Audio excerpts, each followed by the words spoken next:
गया था। बेसिकली बहुत सारे क्वेश्चन बताए गए हैं जो हमारे पहले वीडियो में, मतलब एक्सरसाइज 1 के तहत। ये हम लोग का अकाउंटेंसी 11th क्लास के तहत सेकंड चैप्टर है, जिसको बोलते हैं थ्योरी बेस ऑफ अकाउंटिंग, लेखांकन सिद्धांत के आधार। तो देखिए बेसिकली प्रिंसिपल जो होता है उसका मतलब होता है रूल एंड रेगुलेशंस। क्योंकि किसी भी वर्क को यदि अच्छे से कंप्लीट करना होता है तो उस वर्क को अच्छे से कंप्लीट तभी किया जाता है जब आप रूल एंड रेगुलेशन का यूज करते हैं। क्योंकि प्रत्येक सेक्टर को डेवलप करने के लिए कुछ प्रिंसिपल्स, कुछ कानून को फॉलो करना बहुत जरूरी है। जिस प्रकार देश की सुरक्षा के लिए भारत सरकार द्वारा संविधान पास किया गया है, जिस प्रकार बिजनेस में सेफ्टी के लिए बिजनेस लॉ बनाया गया है, उसी प्रकार अकाउंट से रिलेटेड, मतलब अकाउंटिंग सिस्टम से रिलेटेड, अकाउंट्स में जो भी प्रॉब्लम्स होते हैं उसके सॉल्यूशन के लिए अकाउंटिंग प्रिंसिपल बनाया गया है, जिसको हम प्रिंसिपल ऑफ अकाउंटिंग कर सकते हैं या अकाउंटिंग स्टैंडर्ड कर सकते हैं। तो इंडियन अकाउंटिंग स्टैंडर्ड जो है वो हमारा 32 है। मतलब कहा जाए कि अकाउंटिंग स्टैंडर्ड जो हमारा है इंडियन के तहत, अकाउंटिंग स्टैंडर्ड जिसको हम एएस कहते हैं, वो हमारा 32 है। कितना था? 32। इसी 32 सेक्शन के तहत प्रत्येक 1, 2, 3, 4, 5 बताएंगे सारे कंटेंट को, जिसमें आपको पूरे अकाउंट सिस्टम से रिलेटेड सारी इंफॉर्मेशन को सबमिट किया गया है। गुड। तो इस अकाउंटिंग स्टैंडर्ड से रिलेटेड बहुत सारे क्वेश्चंस है, ऑब्जेक्टिव क्वेश्चंस, जिन सारे ऑब्जेक्टिव क्वेश्चन को आपको हम बता रहे हैं सर। तो ध्यान देखेंगे, जो भी क्वेश्चंस है वो सारे अकाउंटिंग स्टैंडर्ड से रिलेटेड है। Accounting standard, basically accounting standard होता क्या है? देखिए अकाउंटिंग स्टैंडर्ड क्या होता है? Accounting standard are policy document of accounting rule and instruction which are used for accounting work. मतलब अकाउंटिंग वर्क को अच्छे से करने के लिए नियमों तथा नीतियों का पालन करना अत्यंत आवश्यक है। यदि रूल्स एंड पॉलिसी का आप यूटिलाइज नहीं करते हैं तो किसी भी कंडीशन में किसी भी कार्य को आप अच्छे से कंप्लीट नहीं कर सकते हैं। तो अकाउंटिंग प्रोसेस को अच्छे से कंप्लीट करने के लिए अकाउंटिंग स्टैंडर्ड का जानना बहुत जरूरी है। हिंदी में क्या बोला है? ध्यान देखेंगे, बोला है कि लेखांकन मानक लेखांकन के नियमों, निर्देशों तथा नीतिगत प्रलेख है जिसका प्रयोग लेखांकन के कार्य के लिए किया जाता है। कार्य मतलब वर्क। किसी भी वर्क को, किसी भी कार्य को अच्छे से कंप्लीट करने के लिए पॉलिसीज, प्रिंसिपल, रूल्स का जानना बहुत जरूरी है। यदि रूल्स एंड रेगुलेशन के तहत किसी भी काम को कंप्लीट नहीं करते हैं तो उस कंडीशन में क्या होता है? प्रॉब्लम्स होता है। तो सारे रूल कंडीशन बताएंगे आपको हम। बेसिकली रूल्स स्टैंडर्ड, जिसको हम अकाउंटिंग स्टैंडर्ड कहते हैं, इंडियन अकाउंटिंग स्टैंडर्ड जिसको बोलते हैं इंडियन अकाउंटिंग स्टैंडर्ड। तो भारत में अकाउंट से रिलेटेड जो भी पॉलिसीज होते हैं, जो भी स्टैंडर्ड होते हैं, सेक्शन 1 से 32 सारे सेक्शन को एक्सप्लेन करेंगे। लेकिन बेसिकली अभी जो बताने वाले हैं आपको हम, इस चैप्टर से रिलेटेड जो है, इस चैप्टर से रिलेटेड आपको कुछ ऑब्जेक्टिव क्वेश्चन बता रहे हैं। तो जैसा कि हमारा क्वेश्चन है, ध्यान देखेंगे, क्वेश्चन बहुत मजेदार है। क्वेश्चन हमारा है कि अकाउंटिंग प्रिंसिपल जैसा कि हमारा क्वेश्चन है, अकाउंटिंग प्रिंसिपल अकाउंटिंग प्रिंसिपल जो है man made, built by government, created by institution and chartered accountant of India, all of these तो जो भी अकाउंटिंग संबंधी जो भी स्टैंडर्ड बनाया गया है वो बेसिकली किसके द्वारा बनाया गया है? हमारा मनुष्य द्वारा, मैन मेड। मतलब ऑप्शन ही होगा इसमें। मतलब पहला क्वेश्चन में जो भी अकाउंटिंग प्रिंसिपल्स है वो सारा हमारा होता है मैन मेड से रिलेटेड, मतलब ऑप्शन ही। सेकंड क्वेश्चन बोला हमारा है, सेकंड क्वेश्चन बोला हमारा कि अकाउंटिंग प्रोसेसेस, जो भी प्रोसेस होता है अकाउंटिंग का, वो प्रोसेस है क्या? तो बोला है accounting circle, accounting principle, accounting transaction, none of this. तो अकाउंटिंग प्रोसेस जो होता है वो अकाउंटिंग सर्कल की तरह होता है। भाई ये सर्कल क्या होता है? सर्कल होता है कि बिजनेस शुरुआत करने से अंत तक होने वाले प्रोसेस को बोलते हैं अकाउंटिंग सर्कल। अकाउंटिंग सर्कल में सबसे पहले प्रोसेस होता है हमारा, सबसे पहला प्रोसेस होता है वो होता है ट्रांजैक्शन। ट्रांजैक्शन के बाद होता है जर्नल, जर्नल के बाद होता है ledger, subsidiary book, trial balance, final account और फाइनल अकाउंट विद एडजस्टमेंट, जिसके पश्चात हमको कंप्लीट एसेट्स और लायबिलिटी का अनुमान पता चल जाता है। तो इस प्रोसेस को कंप्लीट करने के लिए हम लोग जिस वर्क का यूज करते हैं उसको बोलते हैं अकाउंटिंग सर्कल। तो ऑप्शन ए, ऑप्शन ए। तीसरा क्वेश्चन बोला है कि गैप का पूरा नाम क्या है? Full form of gap, GAAP। तो गैप जो होता है उसका ऑब्जेक्टिव क्वेश्चन आंसर दिया हुआ है, generally accepted accounting policy generally accepted accounting principles. देखिए ध्यान देखिए, यहाँ पे बोला है कि जनरली एक्सेप्टेड अकाउंटिंग प्रिंसिपल, तो ऑप्शन बी होगा generally accepted accounting principle, option B. Question 6 बोला है कि which of the accounting is adopted by businessman, मतलब बोला है एक व्यवसाय द्वारा लेखांकन के किस स्वरूप को अपनाया जाता है। गुड, एक व्यवसाय द्वारा लेखांकन के किस स्वरूप में रहता है। ऑप्शन दिया है cost accounting, financial accounting, government accounting, management accounting. तो बेसिकली याद रखिएगा, किसी भी बिजनेसमैन के द्वारा जब भी अकाउंटिंग प्रोसेस को शुरू किया जाता है तो सबसे इंपॉर्टेंट होता है मैनेजमेंट अकाउंटिंग। मैनेजमेंट मीन्स होता है कि जो व्यवसायी जिस कार्य को कर रहा है उसके पास कितना स्किल्स है, कितना क्षमता है किसी कार्य को अच्छे से कंप्लीट करने का। आपके पास नॉलेज कैसा भी हो, लेकिन यदि आपके स्किल्स से होगा, यदि आपके पास बेस्ट स्किल्स होगा तो ऑटोमेटिक हमारे अकाउंटिंग वर्क क्या होगा, इजी होगा। तो ऑप्शन में होगा option number D, option number D. इसका ऑप्शन होगा डी 4 का। एक व्यवसाय द्वारा लेखांकन के किस स्वरूप करा जाता है, नहीं सर, इसका ऑप्शन होगा आपका बी, फाइनेंशियल अकाउंटिंग। क्या होता है सर, फाइनेंशियल अकाउंट, क्योंकि बिना फाइनेंस का हमारा बिजनेस स्टार्ट नहीं कर सकते हैं। इसमें ऑप्शन गलत बताया आपको हम, इसका ऑप्शन होगा B, financial accounting, financial accounting. अगला क्वेश्चन बोला है क्वेश्चन 5 कि the owner is considered as the creator of the business. स्वामी को व्यापार का लेनदार माना जाता है, स्वामी को व्यापार का लेनदार माना जाता है। ऑप्शन दिया है revenue relation, builder x concept, unit concept, historical and cost concept. तो इसका ऑप्शन होगा सी, यूनिट कॉन्सेप्ट, क्योंकि इकाई अवधारणा, क्योंकि जब तक यूनिट बेस पे हम लोग काम नहीं करेंगे तब तक हम लोग प्रोडक्शन नहीं करेंगे। तो ऑप्शन सी होगा यूनिट कॉन्सेप्ट। अगला क्वेश्चन बोला है 6 क्वेश्चन बोला हमारा कि as per dual aspect concept, as per dual aspect concept double entry system के तहत नियम क्या होता है। तो डबल इंट सिस्टम के तहत हमारा ऑप्शन दिया है liability plus assets equal to capital, capital plus liability equal to assets. तो जैसा कि आप चैप्टर पढ़ चुके हैं अकाउंटिंग इक्वेशन, तो अकाउंटिंग इक्वेशन जो होता है इसको हम लेखांकन समीकरण कहते हैं।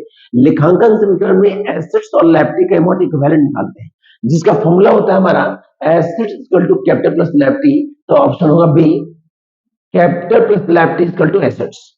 अगला बोला है कि contingent liability is shown in the balance sheet on which conventions in it is based।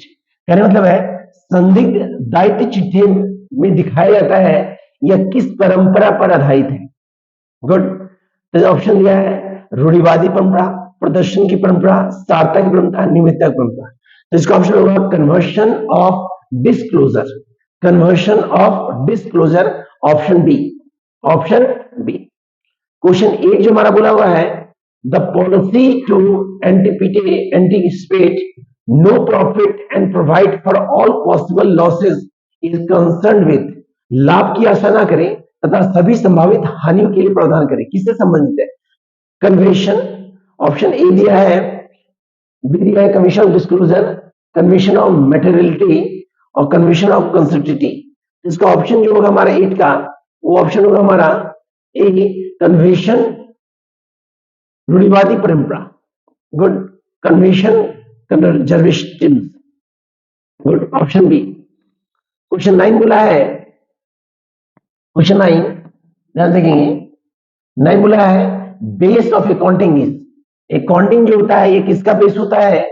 हमारा ऑप्शन दिया है cash basis, actual basis, A and B, none of this. तो अकाउंटिंग जो होता है वो कैश और एक्चुअल दोनों बेसिस होता है। तो ऑप्शन सी होगा A and B, A and B. अगला क्वेश्चन बोला है which of the following will not be recorded in the book of account, which of the following will not be recorded in the book of account.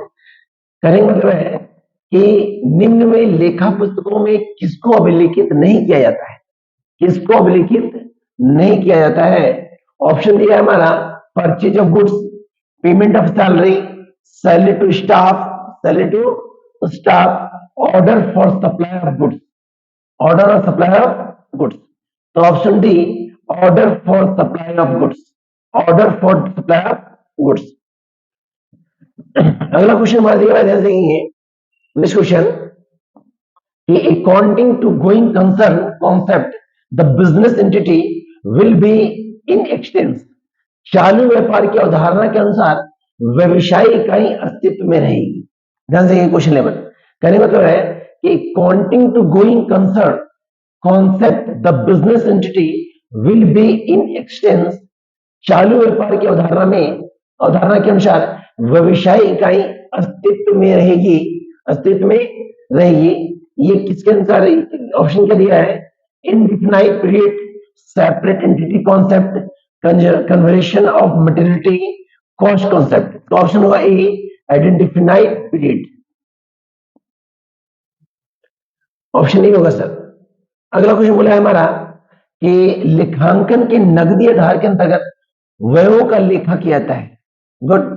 जब cash basis पे transaction होता है तो expenses को कहां लिखाया जाता है, under the cash basis of accounting expenses are recorded on payment, on expenses being due, A and B both, none of these। तो क्वेश्चन 12 का जो ऑप्शन होगा वो होगा ऑन पेमेंट, भुगतान किए जाने पर। अगला क्वेश्चन दिया है हमारा, accounting standard are mandatory for companies, partnership, sole trade या चैरिटेबल ऑर्गेनाइजेशन। इसका ऑप्शन होगा हमारा कंपनीज।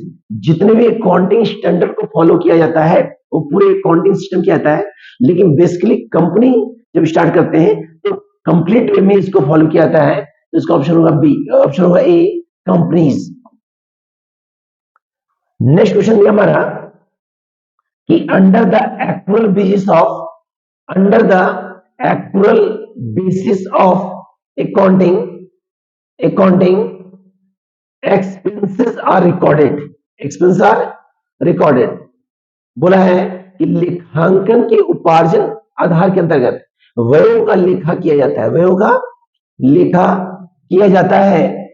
ऑप्शन दिया है on payment, on being incurred, A and B, none of this. तो ऑप्शन बी होगा ऑन बीइंग इनकर्ड।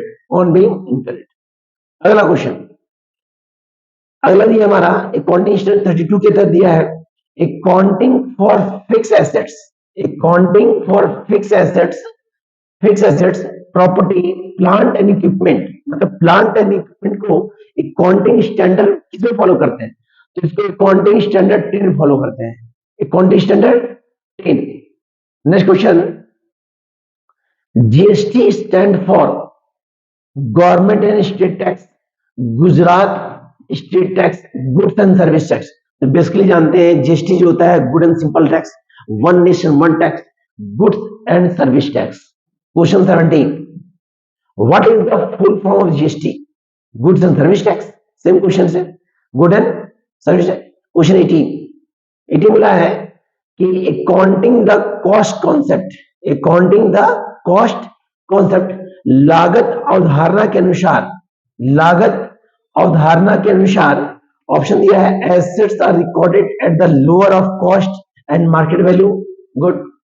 अगला बोला है हमारा option B, the assets are recorded by estimating the market value of the at the time of purchase, the assets are recorded at the price paid to acquire it, asset is not recorded. Option C होगा, the assets are recorded at the price paid to acquire it, option C. अगला question बोला है कि in India the GST is dual model.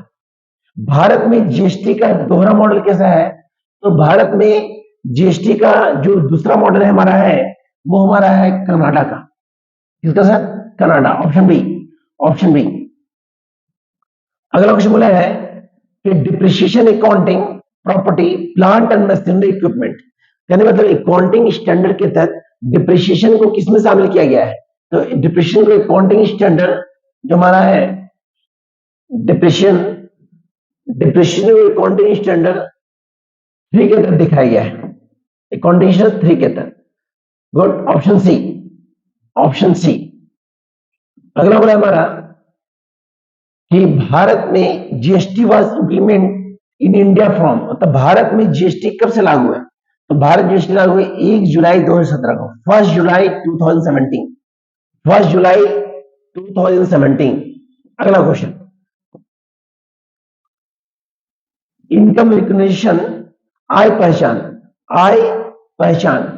तो आय जो पहचान है ये किस बेस पे है? अकाउंटिंग स्टैंडर्ड का, ये अकाउंटिंग स्टैंडर्ड 9 के तहत है, अकाउंटिंग स्टैंडर्ड 9 के तहत, अकाउंटिंग स्टैंडर्ड 9 के तहत। अगला क्वेश्चन बोला हमारा कि GST is consumption of goods and service tax based on, GST वस्तु एवं सेवा कर की खपत पर आधारित है। ऑप्शन दिया डेवलपमेंट, ऑप्शन दिया है डेवलपमेंट, ऑप्शन दिया है destination, visibility and duration. Good, इसका ऑप्शन होगा हमारा 23 का होगा डेस्टिनेशन, ऑप्शन बी, गंतव्य, ऑप्शन बी। अगला बोला है कि valuation of inventory, valuation of inventory जो है किसमें रखा गया है? अकाउंटिंग स्टैंडर्ड 6, 3, 10 या 2। तो इसका ऑप्शन होगा अकाउंटिंग स्टैंडर्ड 2, अकाउंटिंग स्टैंडर्ड 2 में रखा गया हमारा वैल्यूएशन इन्वेंट्री को। अगला बोला गया है कि cash flow statement, cash flow statement. तो कैश फ्लो स्टेटमेंट को किसमें रखा गया है हमारा?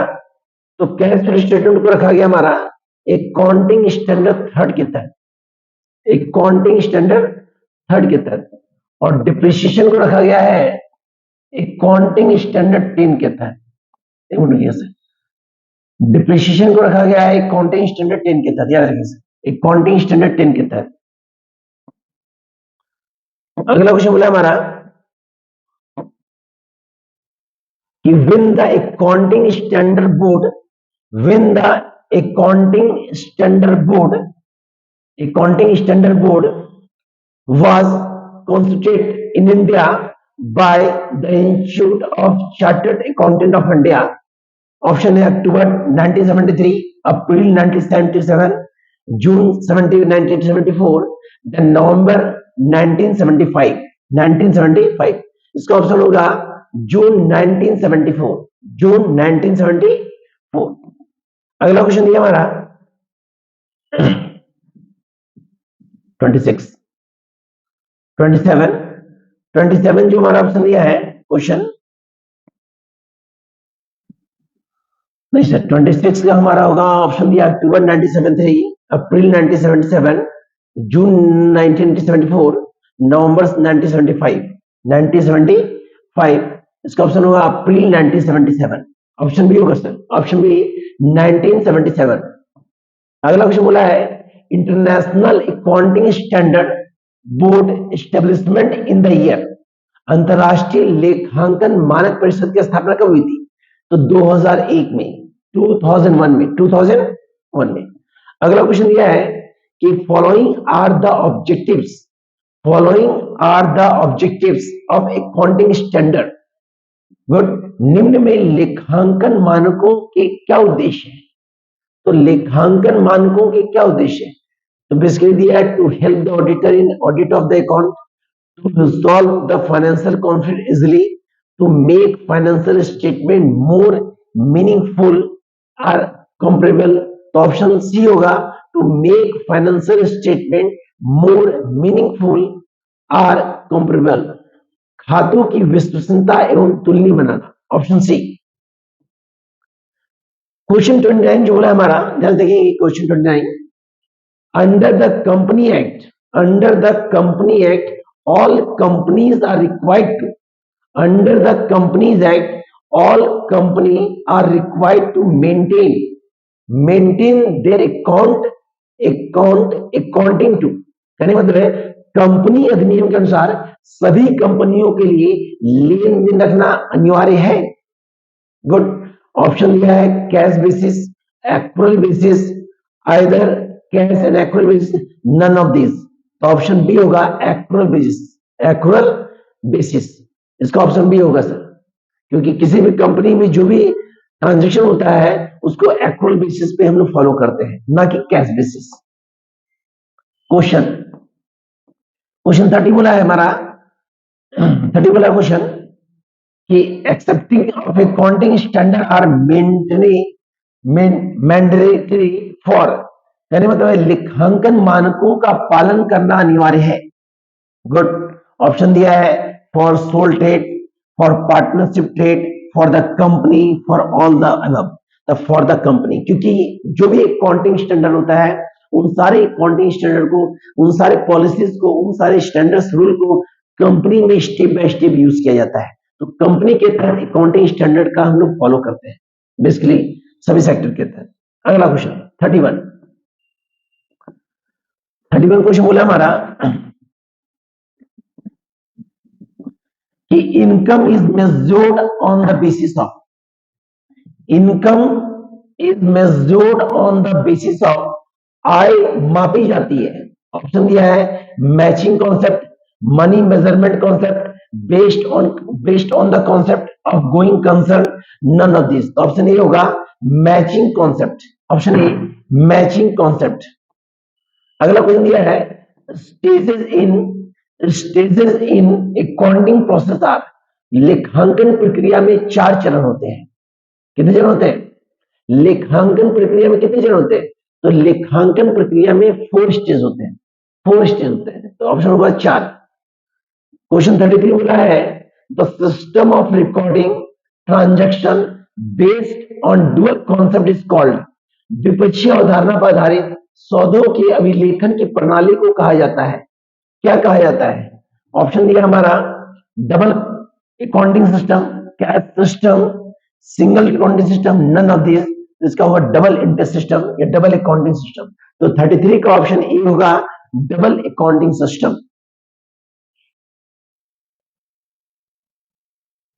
जैसा कि हम जानते हैं पूरे अकाउंटिंग सिस्टम में पूरे विश्व में सबसे इजी ट्रांजैक्शन जो होता है वो डबल इंटरेस्ट होता है, क्योंकि डबल इंटरेस्ट के तहत डेबिट और क्रेडिट के तहत जब हम लोग प्रोसेस करते हैं तो हमारा ट्रांजैक्शन जो होता है वो इजी हो जाता है। तो बेसिकली अकाउंटिंग सिस्टम में सबसे इजी जो सिस्टम यूज रहता है उसको बोलते हैं डबल इंटरेस्ट सिस्टम। अगला क्वेश्चन बोला है 34 क्वेश्चन बोला हमारा कि accounting standard in India are issued by, accounting standard are India issued by. Option दिया है NITI Aayog, SEBI, institute of chartered accountant of India, none of this. इसका ऑप्शन सी होगा institute of chartered accountant of India, institute of chartered accountant of India. अगला question दिया है, ध्यान देखेंगे question कि cash basis of accounting is adopted by, लेखांकन का रोकड़ आधार अपनाया जाता है। गुड। ऑप्शन दिया है profit making organisation, non for profit organisation, both A and B, none of this. तो जब भी हम लोग कैश बेसिस पे ट्रांजैक्शन करते हैं तो प्रॉफिट मेकिंग भी होता है, नन प्रॉफिट ऑर्गेनाइजेशन भी होता है, मतलब प्रॉफिट के उद्देश्य भी होता है, नन प्रॉफिट, क्योंकि दोनों उद्देश्य हम लोग कैश बेसिस ट्रांजैक्शन करते हैं। तो ऑप्शन होगा सी, बोथ ए एंड बी। अगला 36 क्वेश्चन बोला हमारा, 36 क्वेश्चन बोला हमारा कि जीएसटी ने कितने, how many cases did GST replace? 25, 23, 28, 26, 26।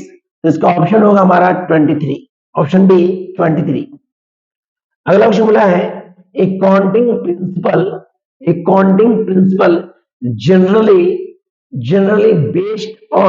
generally based on on subjectivity, on practicality, on conservation, on recording, on imaginations। तो ऑप्शन होगा हमारा बी व्यवहारिकता के आधार पे, क्योंकि प्रैक्टिकल जब वर्क होता है तो उस कंडीशन में जो भी हमारा अकाउंटिंग प्रिंसिपल्स होता है उसका हम लोग जनरली यूज कर पाते हैं। तो बेसिकली अकाउंटिंग जो होता है वो बिहेवियर पर डिपेंड करता है कि आप किस बिहेवियर पे ट्रांजिशन कर पा रहे हैं, कम्युनिकेशन किस प्रकार से कर पा रहे हैं। तो ऑप्शन बी होगा sir.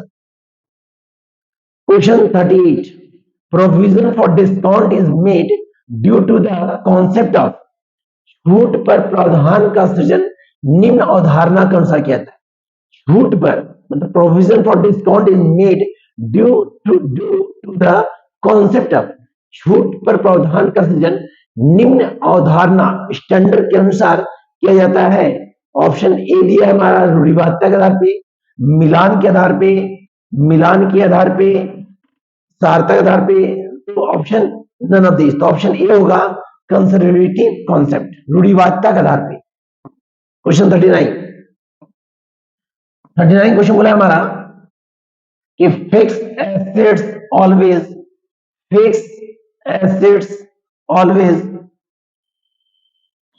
fixed assets are always valued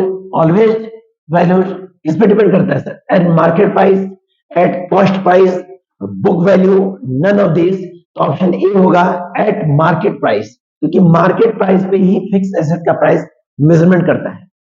हमारा अगला क्वेश्चन बोला है 40वां क्वेश्चन कि the number of accounting standard issued by the institute of chartered accountant of India, मतलब कहने मतलब है institute of chartered accountant of India द्वारा निर्गत लागू किए गए लेखांकन मानकों की संख्या कितनी है सर?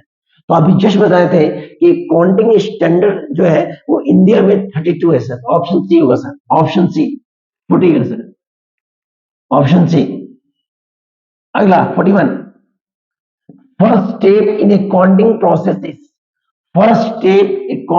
प्रोसेस इज ऑप्शन दिया है recording in the book of original entry, making the trial balance, identification of transaction, all of this. तो ऑप्शन सी होगा आइडेंटिफिकेशन ऑफ ट्रांजैक्शन, क्योंकि ट्रांजैक्शन जो होता है वो डिफरेंट टाइप का होता है, कैश भी होता है, क्रेडिट भी होता है, इंस्टॉलमेंट बेसिस भी होता है, डिफरेंट टाइप का होता है। तो पहले हम आइडेंटिफिकेशन कर लेंगे कि जो भी ट्रांजैक्शन हुआ है वो कैश बेसिस पे हुआ है, कि क्रेडिट बेसिस पे हुआ है, कि इंस्टॉलमेंट बेसिस पे हुआ है, डिफरेंट कंडीशन पे है। तो उसको आइडेंटिफिकेशन करेंगे, मतलब उसका हम पहचान करेंगे। अगला बोला हमारा कि how many state level indirect tax did GST replace, GST ने कितने राज्य स्तरीय अप्रत्यक्ष करों को स्थापित किया, गुड, रिप्लेस किया? तो 7, ऑप्शन ए 7 दिया है, 8 दिया है, 9 दिया और 10 दिया है। इसका ऑप्शन होगा 7। याद करने का ट्रिक है, वीक में 7 डेज होता है, तो 7, गुड।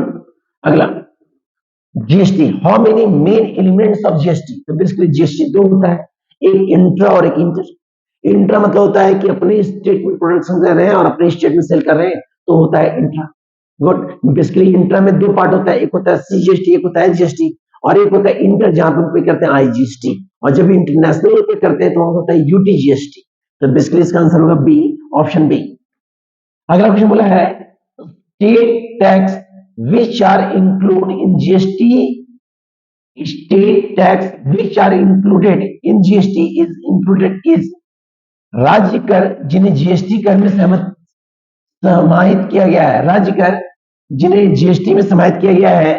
ऑप्शन दिया है 44 का VAT, purchase tax, luxury tax, all tax.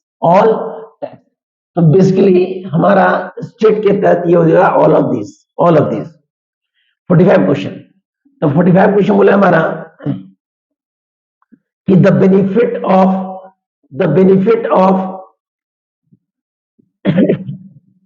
Benefit of accounting standard are, good.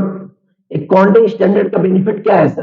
Accounting benefit का सबसे मेन बेनिफिट है कि जो भी अकाउंटिंग प्रोसेस करते हैं वो प्रोसेस हमारा एक बिजी में हो पाता है।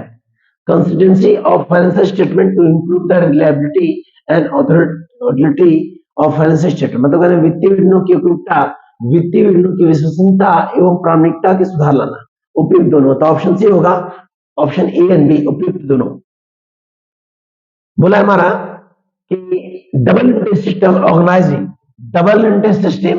इज ऑर्गेनाइज्ड, तो ये जान रहे हैं कि डबल एंट्री सबसे पहले इटली में आ रहा था। इटली के वेनिस नगर में 1494 में लुकास पेशोरी के द्वारा एक बुक लिखा गया था। उस बुक में अकाउंटिंग प्रोसेस को फर्स्ट ऑफ ऑल डाला गया था, तो इसका जन्म जो हुआ था वो इटली में हुआ था। अगला क्वेश्चन है the importance of accounting concept is लेखांकन सिद्धांतों का महत्व है सभी के लिए।